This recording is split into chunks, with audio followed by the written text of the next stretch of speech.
Hello साथियों, मैं कुलदीप आपके अपने परिवार न्यू ब्रिलियंट में आपका हार्दिक स्वागत करता हूं।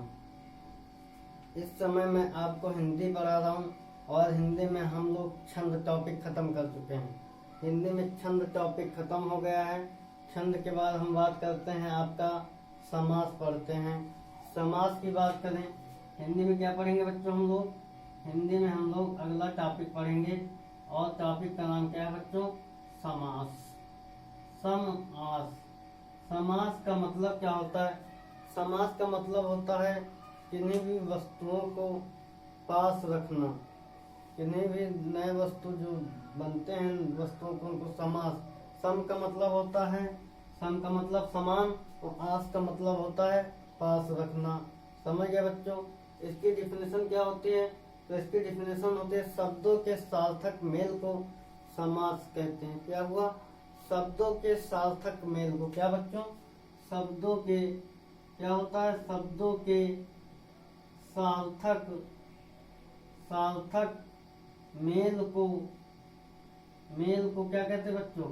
शब्दों के सार्थक मेल को हम लोग क्या कहते हैं? समास कहते हैं। समास कहते हैं। समझ गए बच्चों? शब्दों के सार्थक मेल को समास कहते हैं तथा नए शब्द बनता है। समझ गए? सार्थक मेल को क्या कहते हैं? समास को कहते हैं, लेकिन इन शब्दों से नए शब्द बनते हैं। इन शब्दों से नए शब्द बनते हैं। शब्दों के सार्थक मेल से समास तो बनता है, लेकिन जिनसे नए शब्द बनते हैं, जिनसे नए शब्द बनते हैं, तो क्या नए शब्द, जब नए शब्द बने, ठीक, जब नए शब्द बनेंगे तो उसे हम समस्त पद या सामासिक पद कहते हैं। जब नए शब्द बने तो उसे क्या कहते हैं? समस्त पद या सामासिक पद कहते हैं। सामासिक पद क्या कहते हैं बच्चों? समस्त पद या सामासिक पद कहते हैं। समझ गए? अब बात करते हैं समास के भेद की। बात करें क्या बच्चों?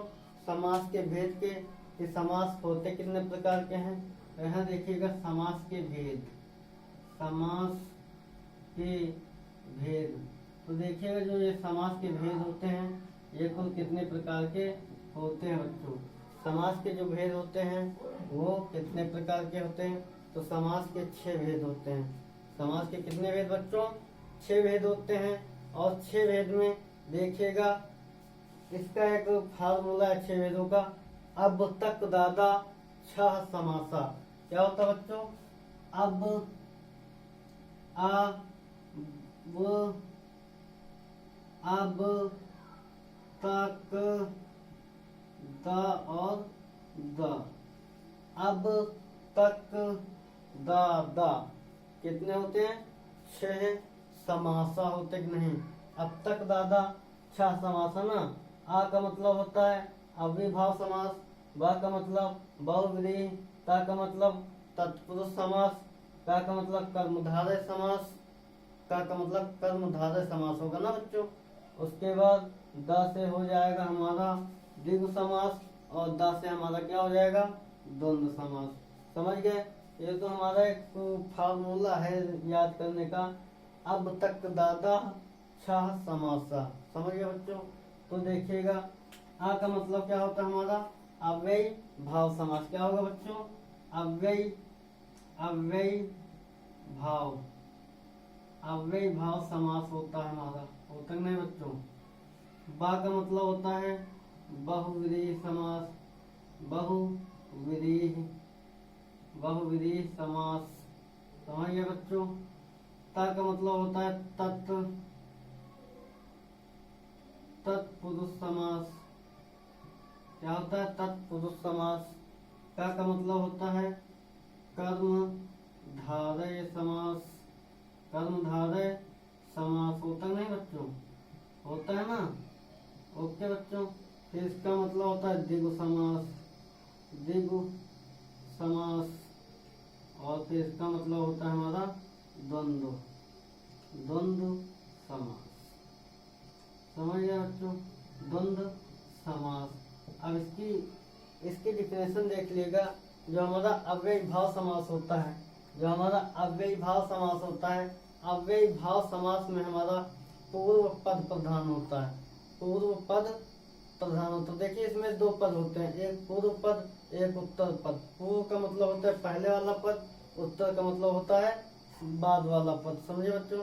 तो अव्ययी भाव समास में क्या होता है बच्चों? पूर्व पद प्रधान होता है, पूर्व पद प्रधान। क्या होता है बच्चों? पूर्व पद प्रधान होता है हमारा। ठीक, पूर्व पद क्या होगा बच्चों? प्रधान होगा। जैसे मान लीजिए हमारा क्या होता है? प्रत्येक, प्रत्येक हो गया, प्रत्येक हो गया ना। जब प्रत्येक हो गया हमारा, तो इसमें देखिए पूर्व मतलब पहले वाला पद जो है वो प्रधान है, उसकी महत्ता ज्यादा है। समझ गए बच्चों? समझे ना? जैसे मान लीजिएगा प्रत्येक हो गया, या मान लीजिएगा बे, जैसे है कार, अगर कार में हमने बे लगा दिया तो बेकार। इनसे इनसे शब्दों में अर्थ परिवर्तित हो जाता है ना, नए शब्द बन जाता है ना, उसको हम क्या कहते हैं? अव्ययी भाव समास कहते हैं। समझ गए बच्चों? समझ गए? दूसरा है हमारा बहुव्रीहि समास। और बहुव्रीहि समास में क्या होता है? दोनों पद गौर होते हैं तथा तीसरा पद प्रधान होता है। ठीक बच्चों, दोनों पद क्या होंगे? मतलब पूर्व पद और उत्तर पद जो होंगे वो क्या होंगे? दोनों पद गौर होंगे, गौर। ठीक बच्चों, दोनों पद गौर होंगे, गौर का मतलब दूसरे होंगे। ठीक, तथा तीसरा पद जो होता है, तीसरा पद जो होगा वो बच्चों प्रधान होगा। समझ गए? अभी जब हम इनको एक एक करके पढ़ेंगे तब आपको अच्छे से समझ में आएगा। दोनों पद क्या होते हैं बच्चों? गौर, तथा तीसरा पद प्रधान होता है। अब देखिएगा हमारा तत्पुरुष समास जो होता है, तत्पुरुष समास में उत्तर पद प्रधान होता है। क्या होता है बच्चों? उत्तर पद प्रधान होता है, उत्तर पद प्रधान होता है बच्चों। उत्तर मतलब बाद वाला पद जो होगा वो प्रधान होगा। समझ गए बच्चों? अब बात करें कर्मधारय समास की।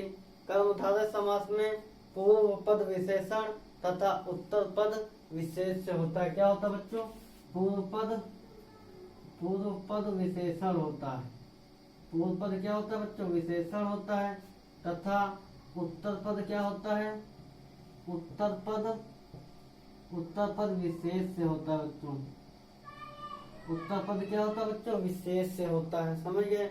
ये अभी घबराइएगा मत आप लोग, जब हम इनको एक एक करके पढ़ेंगे तो हम आपको अच्छे से भली भांति समझाएंगे। ठीक बच्चों, अब बात करें द्विगु समास की।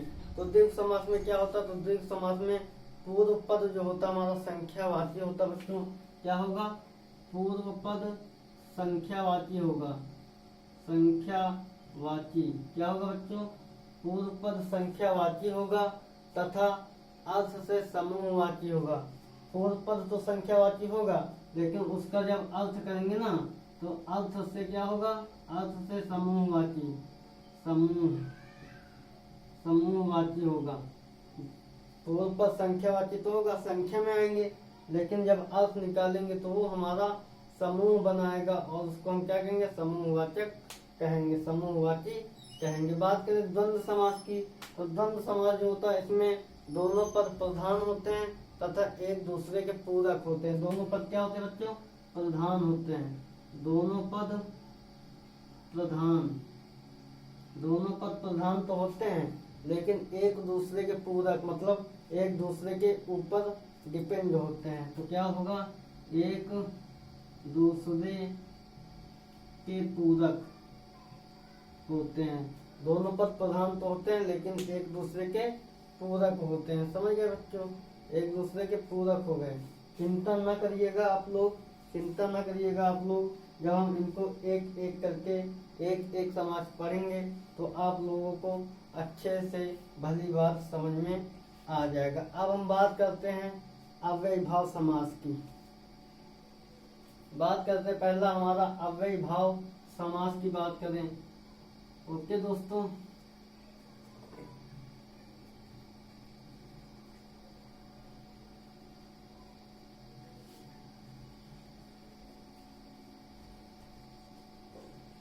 देखिएगा हमने क्या होता है यहाँ पे आपको आपको क्या बताया कि जो अव्ययी भाव समास होता है उसमें पूर्व पद क्या होता है बच्चों, प्रधान होता है ना, पूर्व पद प्रधान होता है। ठीक, तो अव्ययी भाव की परिभाषा लिख लीजिएगा आप लोग, अव्ययी भाव की परिभाषा आप लोग लिख लीजिएगा बच्चों। अव्ययी भाव की परिभाषा देख लीजिएगा। इस समास में पूर्व पद प्रधान होता है तथा इसका विग्रह नहीं होता है। क्या होता है बच्चों, इस समास में, इस समास में पूर्व पद प्रधान होता है। समझ गए, इस समास में पूर्व पद प्रधान होता है तथा इसका विग्रह नहीं होता है, तथा इसका विग्रह नहीं होता है, होता है। विग्रह का मतलब अलग नहीं होता है, अलग नहीं होगा। जैसे मान लीजिए प्रतिदिन है, हमने जोड़ा प्रतिदिन, तो प्रतिदिन का विग्रह नहीं होगा। प्रतिदिन का अगर हम विग्रह करेंगे तो प्रति अलग प्लस दिन अलग ना, इस समास में जो होगा उसका विग्रह नहीं हो सकता है। समझ गए बच्चों, इसका विग्रह नहीं होगा। समझे आप लोग, समझ गए ना। उसके बाद देखिए, इसमें सभी उपसर्ग लिए जाते हैं। जितने भी उपसर्ग होंगे हमारे जितने भी उपसर्ग होंगे वे सारे सारे अव्ययी भाव समास के अंतर्गत आएंगे। समझ गए बच्चों, तो क्या होगा, इसमें सभी उपसर्ग लिए जाते हैं, लिए जाते हैं। समझ गए बच्चों, इसमें क्या होता है, सभी के सभी उपसर्ग लिए जाते हैं। नोट पॉइंट में ये लिख लीजिएगा डबल स्टार में, ये बहुत ही महत्वपूर्ण है। इसमें सभी उपसर्ग लिए जाते हैं। समझ गए बच्चों, इसमें क्या लिए जाते हैं, सभी उपसर्ग लिए जाते हैं। बहुत ही सोचने वाली बात है। सभी के सभी उपसर्ग या कह लें जितने भी उपसर्ग होते हैं वो हमारे क्या होते हैं, अव्ययी भाव समास होते हैं। समझ गए बच्चों, उदाहरण देख लीजिएगा, इसका उदाहरण देख लीजिएगा। और उदाहरण में देखिएगा, जैसे मान लीजिएगा हमारा क्या है, प्रति, प्रति एक उपसर्ग है ना, तो प्रत्येक प्रति से हम ढेर सारे शब्द बना सकते हैं। जैसे हो गया हमारा क्या, प्रत्येक हो गया बच्चों, प्रत्यक्ष हो गया ना, प्रतिकूल, प्रतिकूल हो गया बच्चों। समझ गए। ले लीजिएगा एक आप बे, ये भी तो उपसर्ग है आपका, इससे भी हम बहुत सारे शब्द बना सकते हैं। लीजिए बेकार, बेसुमार, बेसुमार हो गया ना, बेघर। इस तरह आप कई सारे शब्द बना सकते हैं इनसे। जैसे मान लीजिए हमने ले लिया भर, भर का लिख लीजिएगा भरपेट, भरपूर, भरसक, कुछ भी बना सकते हैं आप लोग, कुछ भी कर सकते हैं। जैसे ले लीजिएगा आप लोग नी उपसर्ग ले लीजिएगा। नी का मतलब होता है फिर निर्भय, निधन हो जाएगा ना। शब्द पे शब्द बनते चले जाएंगे, आपके शब्द पे शब्द बनते चले जाएंगे। ले लीजिएगा आप लोग उप ले लीजिएगा तो उपकार, उपसौर, उपसार बन जाएंगे सारे शब्द। तो इसमें आप लोग परेशान ना होइएगा, आप लोगों को समझ में आएगा। हम पढ़ा रहे हिंदी, आप लोगों को अच्छे से समझ में आएगा। ओके दोस्तों, आज यहीं तक रखते हैं। कल अगले समास की बात करेंगे और अगला समास हमारा है बहुव्रीहि समास। ओके दोस्तों, आपको ये क्लास कैसे लगी, हमारे इस क्लास को लाइक करें, शेयर करें और अपने न्यू ब्रिलियंट कोचिंग को सब्सक्राइब करें। ओके दोस्तों, जय हिंद, जय भारत।